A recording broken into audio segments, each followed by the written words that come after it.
Welcome back to Before Dieting. I'm your host, Bronwyn Fletcher.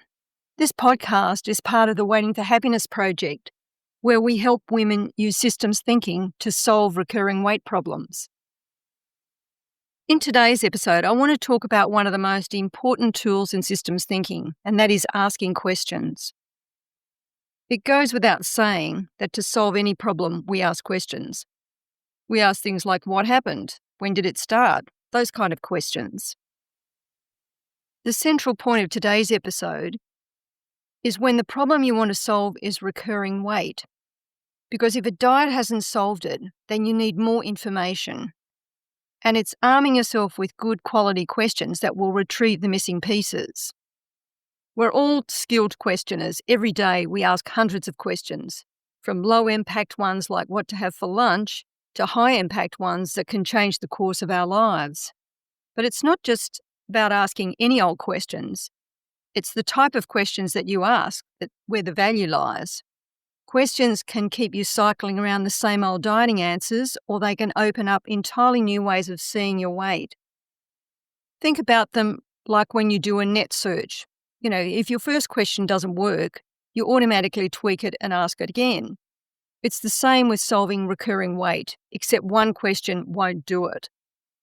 You need to keep asking and digging and coming back at the problem from different angles, asking questions until all parts of the eating system are uncovered. But when it comes to asking about weight, there are some special requirements if they are to deliver the information that you need. And that most important point is that they must be stripped of any blame and shame.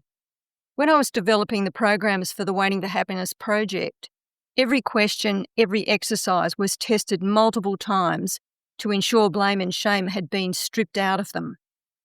That's how big a deal shame is when it comes to weight loss. It blocks progress before it even starts. And that's because body weight is a deeply personal and private problem. So without stripping away shame, trust can't be built. And without trust, no one's going to let their guard down or speak with total honesty. So when I speak to women about weight, I'm always checking what I call my shame barometer, because nothing shuts down a conversation about weight faster than shame. And when it comes to self-talk, often there is a repeating no-answer question that circles around.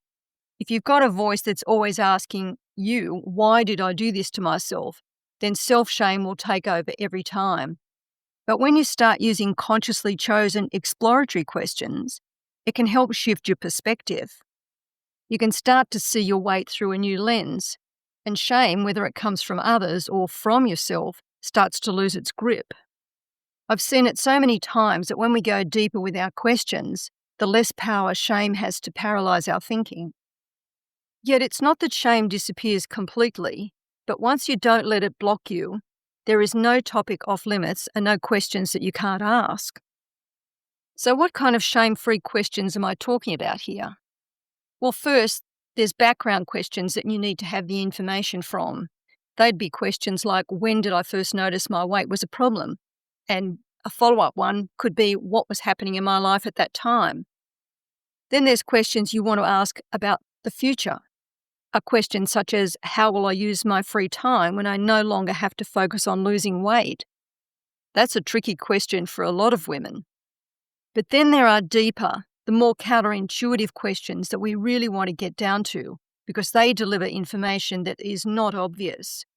So asking a question like, what benefit do I get from being overweight, is certainly counterintuitive and sometimes not even easy to come up with an answer. But the problem is many of us get stuck asking disempowering and unanswerable questions. Questions like, how could I let this happen? Or why did I do this to myself? They just set off the blame and shame voices in your head. And trust me, those voices never contribute anything useful. Yet with sharper focused and deeper questions, you could discover that your love of cheese toasties plays a central role in an even larger backstory about food and eating. Questions also there to set the boundaries of where to look. They might include some areas and exclude others. Sometimes we need questions to help us see the big picture, and at other times we need them for the finer detail. In my experience, all recurring weight problems have their origin in childhood. So a useful question to always ask is, what were the rules for eating that I learnt at my childhood dinner table? This question can unearth many of the rules that you might be still following today, and maybe not wanting to follow them. I always suggest staying away from questions that start with why. Asking a question like, why do I overeat, has a parental or critical tone. A less judgmental and more useful question could be, when do I overeat?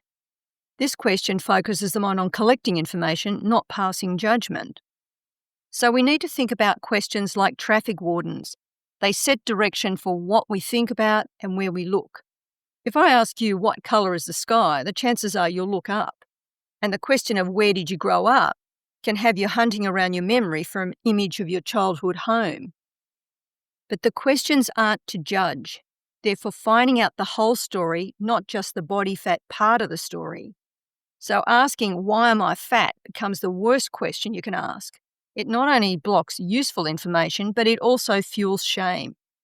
Asking a question like, how does my body fat benefit me, can unearth surprising truths. When Leonie asked herself this question, she discovered that her body weight helped her keep distance between herself and others. And that became her first big clue that to eat less and move more wasn't going to change a weight system that was actually protecting her. After a while, asking better questions builds a new kind of muscle, one that makes you more resistant to shame. And with less shame, you can tolerate deeper questions, questions that then can edge you closer to finding out the root cause of your weight. So to finish up today, I want to leave you with two images to kind of embed that in your mind about what the main message of this episode is. And it's a beach analogy. We've all been there. Your questions can keep you in the shallows where the surf is breaking constantly and you have to watch out for every wave. That's what it's like when all efforts are focused on only getting rid of the fat. You're reacting to whatever comes at you wave after wave. The alternative that I'm suggesting is to go deeper, to go under the surface where the water is steadier, where the movement is slower, where you've got more time to read the conditions to see what's really happening.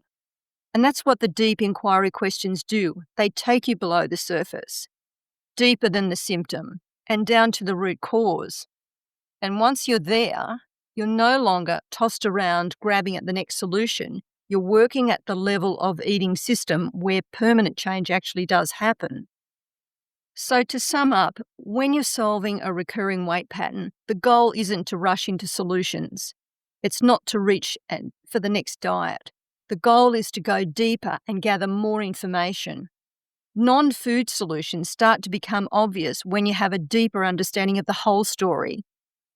One last thing before I go. If you've gained some insight from listening to Before Dieting, can you please help other women find the podcast by giving it a rating and leaving a comment?